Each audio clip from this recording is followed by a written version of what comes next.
पिछले 2 अंकों में हमने देखा भारत के सबसे दूर दराज क्षेत्रों में से एक लाहौल स्पीति को, यहाँ के लोगों को, उनकी जिंदगी को, उनकी चुनौतियों को,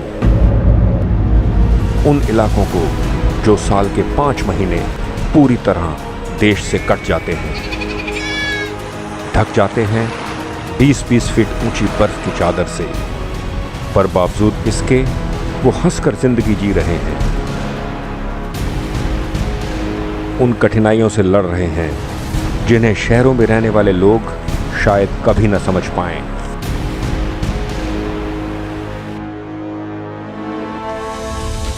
आइए इस श्रृंखला की आखिरी कड़ी में चलते हैं वहां जहां गांव वाले आसमानों से बातें करते हैं।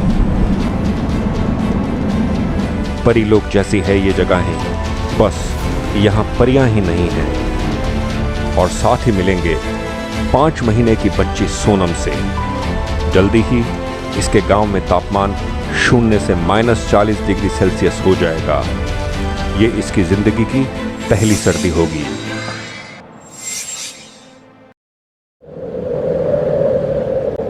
गहरे नीले गगन के नीचे ये ऊंचे हिमालय के पहाड़,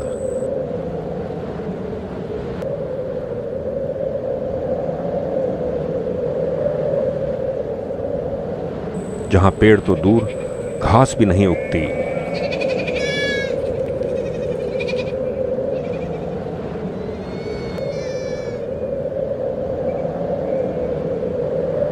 पर यह पूरा इलाका, स्पीति का इलाका, है बहुत दिलकश। पहली नजर में स्पीति बिल्कुल लद्दाख जैसी ही दिखती है, पर असल में है नहीं।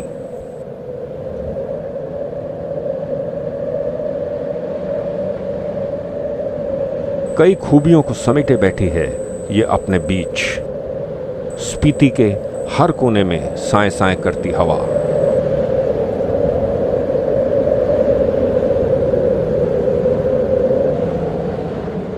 इससे जुगलबंदी कर रही है स्पीति नदी की कलकल।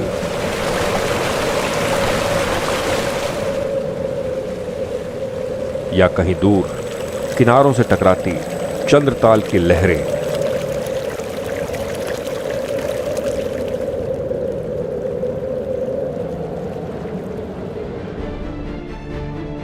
पर हम चुनौतियों की भी तो बात कर रहे हैं।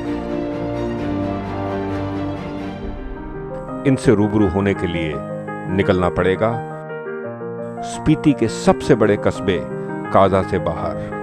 काजा में सब सुख सुविधाएं मौजूद हैं, इसलिए कठिनाइयां यहां नहीं दिखती। तो कहां दिखती हैं वो? चलिए चलते हैं काजा से बाहर।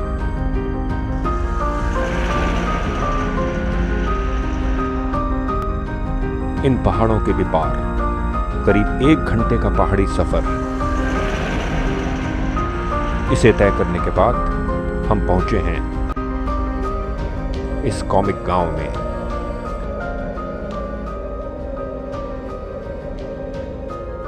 मोटर मार्ग से जुड़ा होने वाला ये दुनिया का सबसे ऊंचा गांव है। समुद्र तल से 15,027 फीट ऊंचा।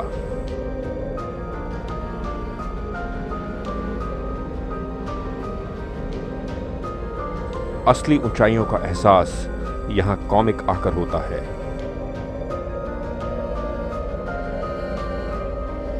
साथ ही जिंदगी से 2-2 हाथ करते यहां रहने वालों के दर्द का भी।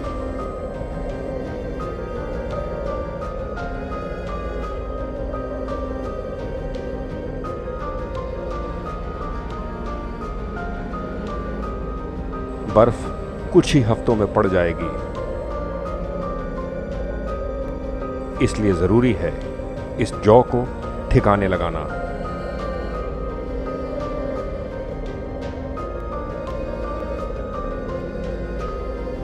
बात करने की फुर्सत भी नहीं है इन किसानों को।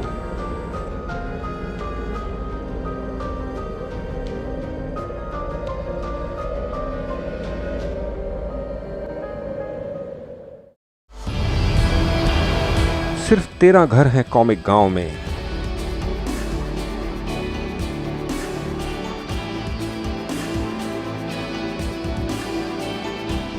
और आबादी 100 से कम।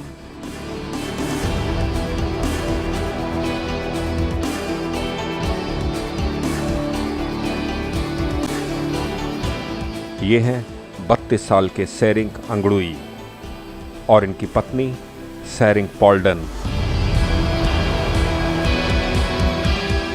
साथ में इनकी 5 महीने की बच्ची सोनम।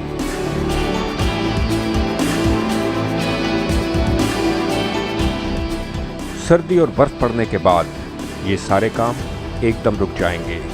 इस बात से अच्छी तरह वाकिफ है ये नौजवान।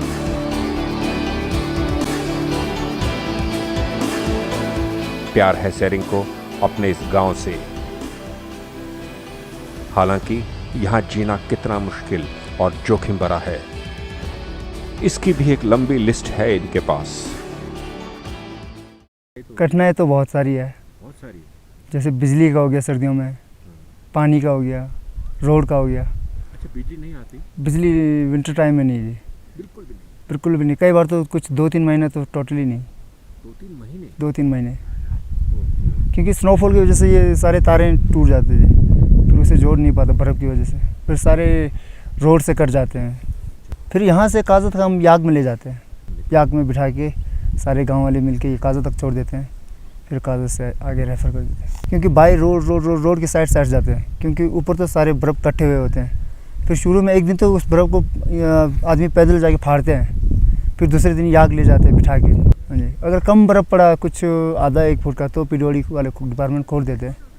1.5-2 फुट बढ़ गया तो फिर नहीं खोलते, फिर पूरा अप्रैल में ही इकट्ठे खोलेंगे, क्योंकि 5-1 महीने का सीज़न रहता है, उसके बाद बर्फ़ से ढके रहते हैं, तभी लोग कुछ कर नहीं पाते। जैसा कि हम पहले भी बता चुके हैं, स्पीति में ज्यादातर लोग बौद्ध धर्म को मानते हैं। ये मठ इनको अलग तरह की ऊर्जा देते हैं।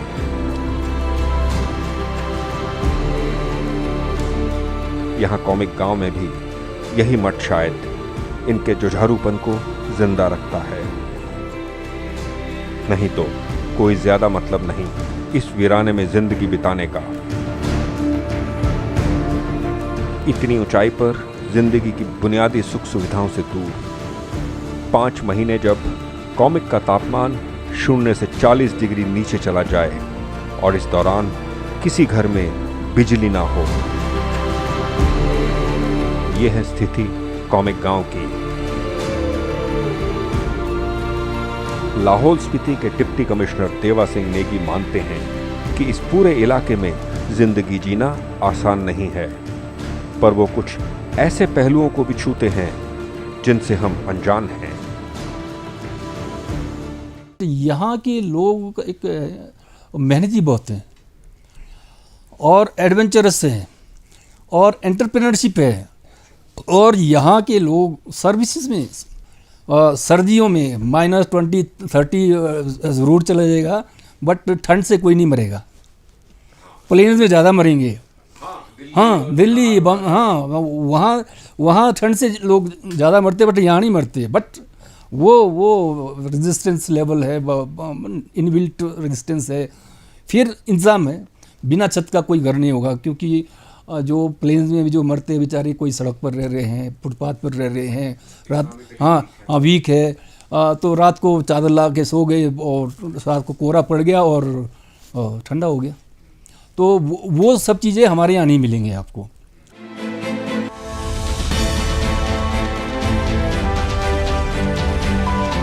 कॉमिक की ही बगल में है एक और आसमान छूता गांव हिक्किम। कॉमिक जैसा ही मनमोहक नजारों से घिरा हिक्किम।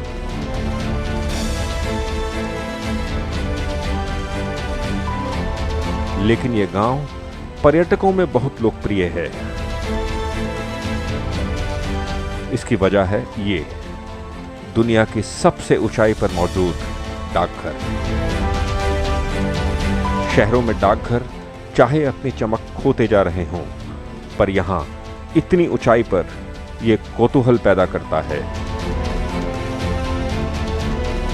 इस डाकघर में काम भी वैसा ही होता है जैसा कि शहरों के दूसरे डाकघरों में।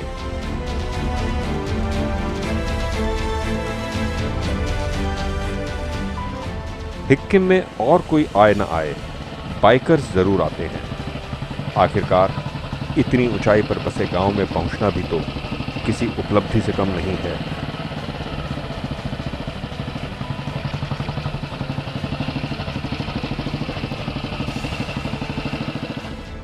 अब जैसे इन्हें ही लें, राजस्थान से अपनी बाइक्स चलाते हुए ये दोस्तों की टोली आ पहुंची है हिक्किम। खुश हैं ये लोग और स्पीति के इस इलाके में पहुंचकर काफी उत्सुक भी। मैं बीकानेर राजस्थान से आया हूँ। अच्छा। ऑल द वे ड्राइव करके आया हूँ and I am a geologist. Geologist. I am a geologist. तो मैं थोड़ा बहुत माउंटेन्स के बारे में नॉलेज मेरा गेन करता रहता हूँ। अच्छा। तो पहले मैं ले जाके आया था सर, खारदुंगला 2 बार जाके आया, नेक्स्ट स्पीति।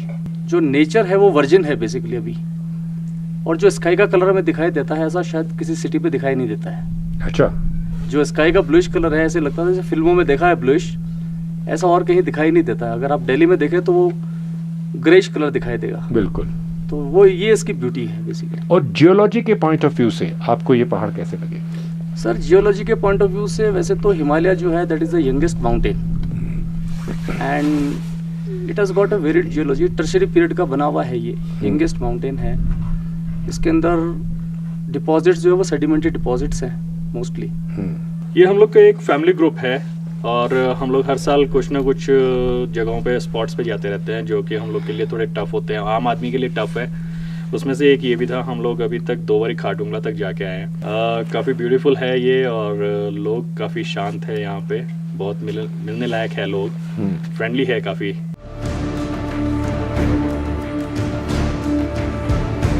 हिक्किम गांव की आबादी भी 100 से कम है। इनकी समस्याएं भी लगभग वही हैं जो आसपास के दूसरे गांवों की। छोटी छोटी चीज़ें लेने के लिए यहाँ पे दुकान वगैरह है नहीं, नीचे जाना पड़ता है दूर काजा तक। ठंड तो बहुत होती है पर घर में आग जला के फिर घर में जो गलीचा वगैरह बना के फिर टाइम पास करते हैं। कोई अगर बीमार हो गया तो कैसे लेके जाएंगे? बीमार हो जाए तो वैसे तो छोटा मोटा तो गांव में ही ट्रीटमेंट हो जाता है। हाँ बस अगर ज़्यादा सीरियस हो जाते तो फिर यहाँ से काजा उतारना पड़ता है ना, काजा हॉस्पिटल में। उधर कॉमिक गांव में सेरिंग अपने घर में है। सुबह से ही काम में लगे थे, अब कुछ देर पत्नी और बच्ची के साथ सुस्ता रहे हैं।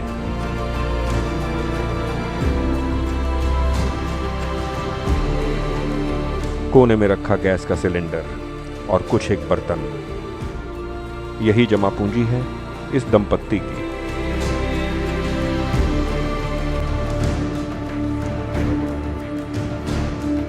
पर फिर भी जिंदगी से बहुत ज्यादा नाराज नहीं दिखते ये।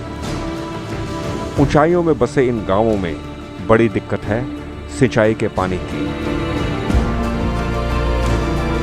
बारिश यहां ना के बराबर होती है।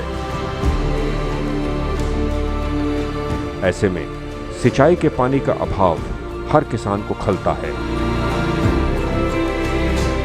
मेन तो सिंचाई के पानी का खेत है लोगों के पास, सिंचाई के लिए पानी नहीं है क्योंकि हमारे पास यहाँ ग्लेशियर वाला पानी है ही नहीं। जो भी पानी है स्प्रिंग वाटर है और काफ़ी पिछले 6-7 साल से बर्फ़ पड़ ही नहीं रहा है, तो उससे सारे स्प्रिंग्स कम हो रहे, सूख रहे हैं। कुछ तो सूख गए, कुछ कम हो गए। बर्फ कम पड़ रही है। बर्फ़ कम हो रही है। जैसे पहले 4-5 फुट होती थी, आजकल 1.5-2 फुट। और मौसम भी काफ़ी चेंजेस हो गए। शायद सीज़न रहता था पहले कि दिसंबर से अप्रैल तक बर्फ़ पड़ेगी, आजकल ऐसा नहीं है। आजकल जून में भी दे देते हैं कई बार।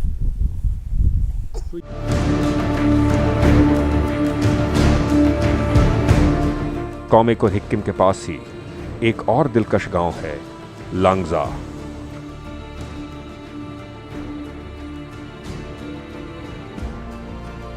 बेहद खूबसूरत नज़ारों के बीच वो ही जिंदगी की समस्याएं लिए बैठा लांगजा।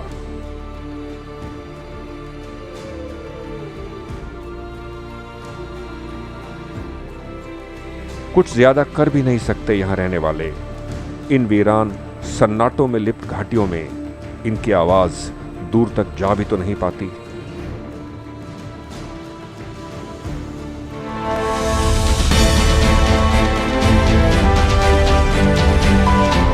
तो ये हैं इन आसमान छूते गांवों की कुछ सच्ची कहानियां।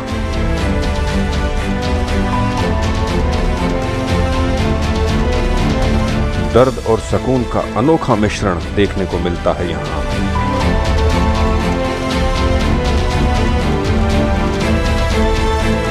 सिर्फ इन्हें देखने वाली आंख होनी चाहिए। ऊंचाइयों पर बसे इन गांवों से दूर जाने का मतलब है नीचे स्पीति घाटी में उतरना।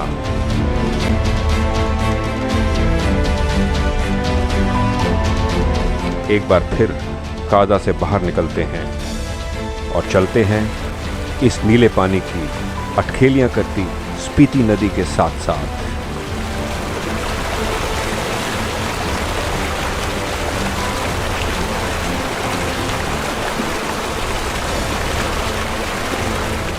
वो गांव तो पीछे छूट गए, पर उनका एहसास अभी बाकी है।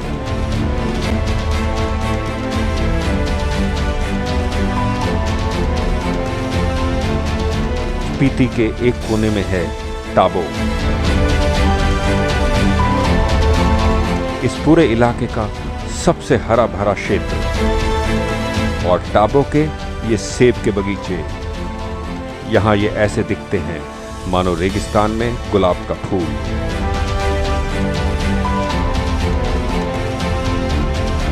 टाबो से कुछ घंटे सफर के बाद आता है किन्नौर का खुशनुमा इलाका। पूरी तरह मेहरबान है प्रकृति किन्नौर पर। ये सिक्के का वो पहलू है जिसे सब देखना चाहते हैं।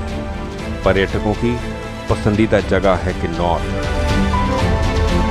लेकिन दूर पहाड़ों पर जो गांव हम पीछे छोड़ आए हैं वो भी नहीं भूलते। कॉमिक, हिक्किम, लांगजा, इन जगहों की विकट परिस्थितियां और यहां रहने वालों की जिंदा दिली। थोड़ी चिंता जरूर है सेरिंग अंगलुई को अपनी बेटी को लेकर, और थोड़ी बेफिक्री भी है अपने सूरत हाल को लेकर। जी आप कितना पढ़ा पाते हैं? पूरी कोशिश रखेंगे ज़्यादा से ज़्यादा पढ़ाएं। कुछ सर्दियों में थोड़ा खाओ, गर्मियों में कमाओ, काम करो। एंजॉय लाइफ है।